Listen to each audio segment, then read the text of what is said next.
सध्या शिरूर तालुक्यात सोशल मीडियावर फिरणाऱ्या व्हिडिओत एक व्यक्ती विषारी नाग पकडून त्याच्याशी खेळताना दिसत आहे। शिवाय त्याने स्वतःची पुरेशी काळजी न घेता म्हणजेच अंगभर कपडे व पायात शूज न घालता व फोनवर बोलताना दिसत आहे।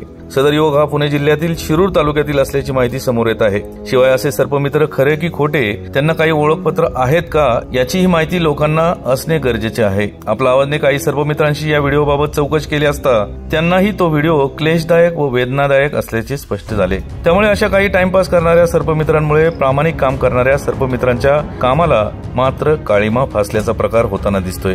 राज्यभरात अशा हौशी सर्पमित्रांवर याआधी अनेकदा कायदेशीर कारवाया झालेल्या आहेत।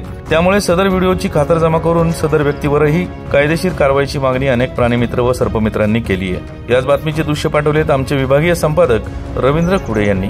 पाहूयात।